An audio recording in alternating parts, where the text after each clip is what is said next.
ọ̀rọ̀ Naira Marley ó ti gbọ̀nà bòmí yọ o. Ọ̀rọ̀ Naira Marley ti gbọ̀nà ara mi jáde. Àwọn olólùfẹ́ Naira Marley ni o. Àwọn ni wọ́n bẹ̀rẹ̀ sí ní jà lórí social media. Àwọn ni wọ́n bẹ̀rẹ̀ sí ní pariwo lọ́tún tán pariwo lósìn.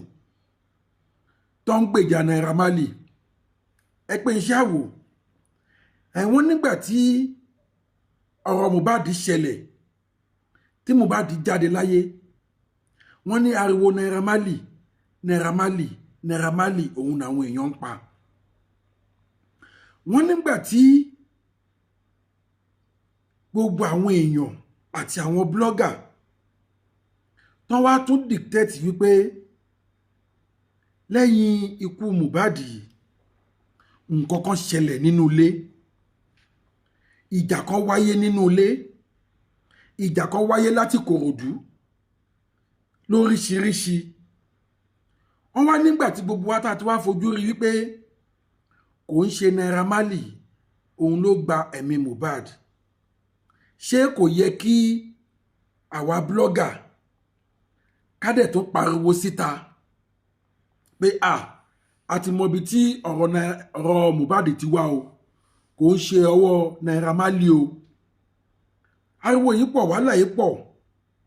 but nínú gbogbo awuyewuyewuyewuye arábìnrin kan ló wá jáde tó wá ṣe agbẹnusọ, because bẹ́ẹ̀mi ṣe lè pé nìyẹn o, agbẹnusọ ni mo lè pé, torí gbogbo àwọn tí wọ́n ń sọ̀rọ̀ yìí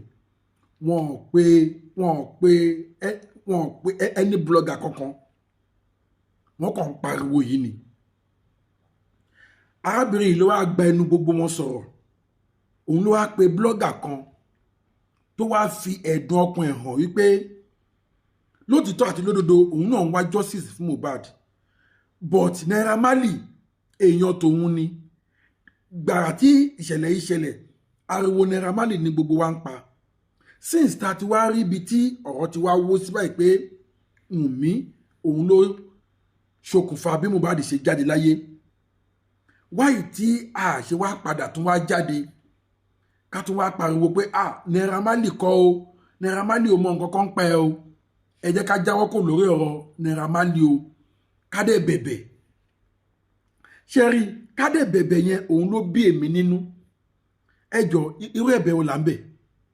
Ẹ̀bẹ̀ kí là ń bẹ̀? Kí ni evidence wípé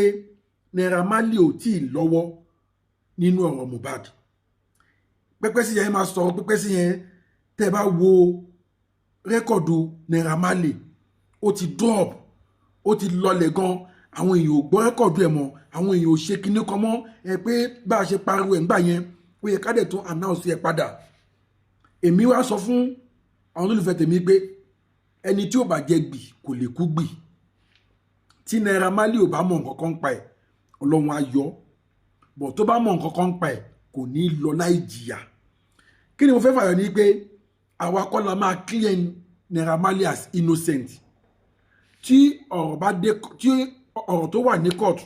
tí judgment bá jáde, tí adájọ́ bá sọ wípé Naira Marley was declared free, the whole world máa rí pé ó free.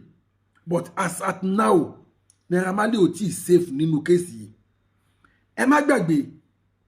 kí Mohbad tó jáde láyé, òun àti Naira Marley wọ́n ní kwanta. Tí Mohbad dẹ̀ sọ jáde wípé tí nǹkan bá ti ṣe òun o, tóun bá ti kú o, Naira Marley ni o. Kò tọ́jọ́ kò tóṣù, òun náà ní ìṣẹ̀lẹ̀ yìí ṣẹlẹ̀. Ó dẹ̀ ń claim pé òun ò mọ nǹkan kan pa ẹ̀. Tí ẹ bá gbàgbé, ẹ̀yin olólùfẹ́ mi,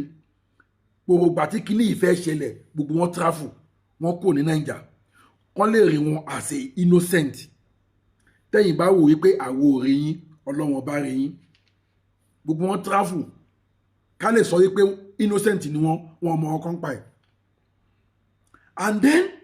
ẹ má tún wá gbàgbé, woman kan jáde láfter tí ọ̀rọ̀ yẹn ṣẹlẹ̀ pé Mohbad ó ti sọ wípé òun ká Naira Marley àti Wùnmí lórí bẹ́ẹ̀dì. Kí ni wọ́n jọ ń ṣe? Ẹjọ́ ẹni olùfẹ́ mi, ẹjọ́ kí ni wọ́n jọ ń ṣe? Tẹ́ bá bá ọkùnrin àtobìnrin lórí bẹ́ẹ̀dì, yẹn Naira Marley tó ń claim pé innocent ni yìí o, tí àbàtì ẹ̀ pariwo ẹ̀ mọ́ lọ́wọ́ yìí ìyẹn ò tí ì mí ní wípé kò tí ì mọ nǹkan kan pa ẹ̀. ok tí adájọ́ bá wáyé eventually rí di òdodo wípé ó mọ̀ nípa ẹ̀ àbóhun àti Wùnmí ni wọ́n jọ plan ní kúùpù yẹn kọ́ torí wúmà yẹn jáde ńsìn ó ló yẹ ká lọ bẹ̀ pé bá a ṣe pariwo ẹ̀ síta yẹn ó ti affect ẹ̀ ká tún pariwo ẹ̀ síta pé kò mọ̀ nǹkan kan pa ẹ̀ àti lè pariwo ẹ̀ síta pé kò mọ̀ nǹkan kan pa ẹ̀ adájọ́ ló máa declare free tádájọ́ bá declare free gbogbo the whole world máa rí pé ó free indeed torí pé kí ni ìwọ tó bá tó ti ń báyàwó èèyàn lájọṣepọ̀ wọ́n ní afẹ́niláyẹ ò fojú rewo ni ẹ má dé gbàgbé pé ọmọ àṣànà tá à ń sọ yìí aláṣẹ yíká ni animaṣahun ni ṣe bí recently bí ìjẹta bí ìjẹrin yìí òun ní ẹ̀gbọ́n ọba jáde ẹ̀gbọ́n ọba tó jáde tó confess pé tí Liam bá jẹ́ ọmọ àwọn máa gbà pé kò kúkú ń ṣẹjọ́ ọba Saheed Elegushi pé tí kò bá ń ṣe Sam Larry tó gbé àjẹkù wá fún ọba Elegushi can you imagine mí ni pé ọmọ tí Sam Larry ti jẹ ló tó wá gbé fọba can you imagine odindi ọba ẹ̀gbọ́n ọba ló sọ o ẹ̀gbọ́n ọba ló sọ èmi kọ́ ni mo sọ ẹ ló ní fẹ́ mi ẹ bá mi share fídíò yẹn ẹ jọ̀ọ́ mo bẹ̀ yín ni ẹ bá mi share fídíò yìí kẹ́ni bá mi subscribe sí SELE Global TV lórí YouTube bákan náà lórí Facebook SELE Global TV ọ̀rọ̀ Naira Marley tí ìyá kan jáde tó ṣe agbẹnusọ fún pé ó yẹ kí àwọn èèyàn lọ bẹ̀ lórí pé kíni wọ́n bá lórúkọ jẹ́ ìyá ẹ dá padà wọn ò bá lórúkọ jẹ́ ó dìgbà tí adájọ́ bá declare pé kò mọ nǹkan kan pa ẹ̀ ká tó lè gbà wípé kò mọ nǹkan kan pa ẹ̀ lọ́wọ́lọ́wọ́ ìwọ tó ń bá ìyàwó mi sùn kò sí nǹkan tó lè rò sí mi kò sí irú plan tó lè plan fún mi wọ́n dẹ̀ ni wọ́n ká àwọn méjèèjì lórí bẹ́ẹ̀dì bó ṣe ká wọn náà ní Sam Larry náà jẹ́ náà bá jẹ́ oríṣiríṣi èèyàn ló ti jẹ́ ọmọ àṣànà yìí kí wàá lẹ́fídẹ́ǹsì tán fi sọ pé àwọn ò mọ̀ ń pa ẹ̀ kò tí ì sí ẹ́fídẹ́ǹsì tán lè fi sọ pé àwọn ò mọ̀ ń pa ẹ̀ wọn ò tí ì wù ẹ́ wọn ò tí ì yan kankan tí ìwádìí bá dójú ẹ̀ tí judgement bá wáyé tádájọ́ bá declare pé okay o Naira Marley o free nínú ọ̀rọ̀ tó wà nílẹ̀ yìí o you are free indeed rẹ́kọ̀dù ẹ lọlẹ̀ rẹ́kọ̀dù ẹ lòkè tó o bá jẹ́ gbì o ò lè kú gbì o èmi mọ̀ kan ṣe yẹn dájú o tó o bá jẹ́ gbì o ò lè kú gbì bọ̀tí wọ́n tó o ṣùṣùṣùṣù tó lọ ń báyàwó ọmọọṣẹ́ ni mo lè pè ọmọọṣẹ́ òun ni mo lè pè ó dàbẹ̀ ni pé ibẹ̀ yẹn náà ni ìjà yẹn ti bẹ̀rẹ̀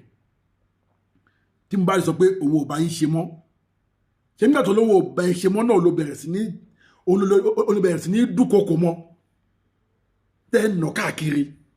lórí pé nǹkan tó rí ní Malia house tó lóun ò ṣe mọ́ ọmọ yẹn ló mọ nǹkan tó fojú rí náà in short òun ló mọ nǹkan tó fojú rí in short ó dẹ̀ sọ pé òun ò ṣe mọ́